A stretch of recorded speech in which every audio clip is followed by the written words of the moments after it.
Well, Jake, it's so great to catch up with you and just highlight everything that you've done for this community. For those who do not know somehow what you and your family mean to Arizona, can you just tell us a little bit about that? What we mean to Arizona?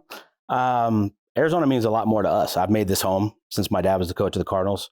We started the foundation in 2013 when he got the job, and it was pretty interesting to see the immediate impact. You see the statistics come down statewide, more CASAs, those kind of things, but the relationships, the partnerships, the state 48s of the world, becoming family, and then still, going with us to Georgia and to Tampa and all this kind of stuff, and being 8 years later, I'm not sure what we mean to Arizona, but I know what Arizona means to us.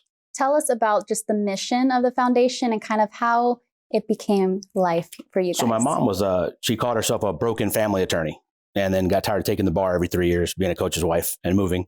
So she started volunteering and became a CASA, which is a court-appointed special advocate for abused and neglected kids in the foster care system. And she liked to say she'd save one kid at a time. My dad became the head coach of the Cardinals 20 years later, 15 years later, after she'd been a CASA all that time in 4 different places, and decided that we could help a lot more than one kid at a time. So we partnered with Voices for CASA Children here in Maricopa County. And that partnership's been going great for 8 years, and just try to raise as much money and awareness for them as possible. Get as many CASAs trained. So a CASA is the person in that child's life is never the child's fault that they're in the situation that they're in. And they don't have an advocate in a lot of times, a lot of situations. So that person becomes the advocate for that child, what's best for them, regardless of this family dynamic, whatever it is. They have access to parents, teachers, aunts, uncles, grandparents, principals, and they go to the court and say what's best for that child, whether it's to leave the home, stay in the home, be adopted by a grandparent, whatever it is. And that person becomes so vital to that kid's life. There's 15,000 kids in Maricopa County in the system when we moved here, and there's like 1,100 CASAs. Those two numbers have come closer together, but there's still a giant divide.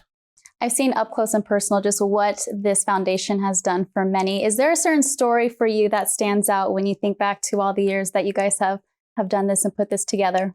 There's so many. I basically have 15, second cousins now, because my mom doesn't just take a case on and leave. A lot of them are grown with their own kids, and they still call, once a week, like their family members to get advice, those kind of things. So you know us well enough to know if you support the foundation or support anything that we do, you become family. She treats all of them like that.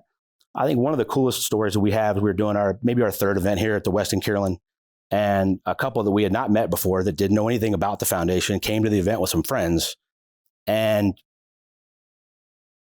3 questions. They were on the fence about adopting, and our event that night changed their mind into, yes, we want to do this. I mean, stuff like that. You get that story of, and they wanted to do it from the system. So it's the exact same kids that we're trying to help. And those kind of stories are invaluable. I mean, that's that kid's chance at life. Like I said, it's not their fault. They're in the situation that they're in. And when you age out at 18, if you've never had an advocate, you either become a benefit to society or detriment to society. If you don't have any life skills, you don't have anything, you don't have anybody that's ever been there for you teaching you those things, you don't really have a choice. So for that couple to say we were on the fence about adopting, and your event tonight, which we didn't know anything about when we came here, led us in the direction we felt like we came for a reason. I mean, that's one of the coolest stories, in the 8 years that we know that there's a kid getting a chance. It's truly a labor of love. I can see it in your eyes, and especially at the events, I think there's just this glow on your mom's face and your dad's. I mean, how much does it mean to you that you guys are able to put something together that has her passion, that comes from her heart, and because of the platform that BA has, being able to put it forth? I think it's a pretty weird dynamic, but it's pretty incredible because the football coach gets all the credit. But we're talking about changing lives, which is a hell of a lot bigger than wins and losses on the football field. And my mom has done this for so many people behind the scenes for so long. To give her a weekend or two a year that's the forefront, and that we can draw that media attention and people learn. When we moved here, I talk to people all the time. They didn't know what a CASA was. And now you're asking, you're at an event, people are like, oh yeah, my aunt, my uncle, my cousin, people know what it is. So at least the word's getting out. But it's awesome to be able to bring her passion to the forefront. Because you're talking about my dad passionate on the field. Yeah. It doesn't come close to how passionate my mom is for helping kids. She's definitely the heart of that. Now, why do you think it's important that the community uplifts the youth? Why is this an important sector for you to focus on?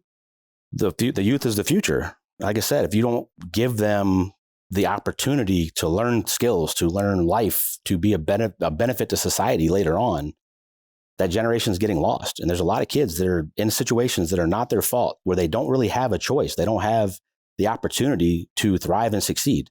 I don't know what better thing we can do in this world than bring that generation up and help those kids that don't have that chance. Tell us a little bit about the partnership with State 48 and the Arians Family Foundation, how this kind of came to life as something that's been a staple here in the community for a lot of years now.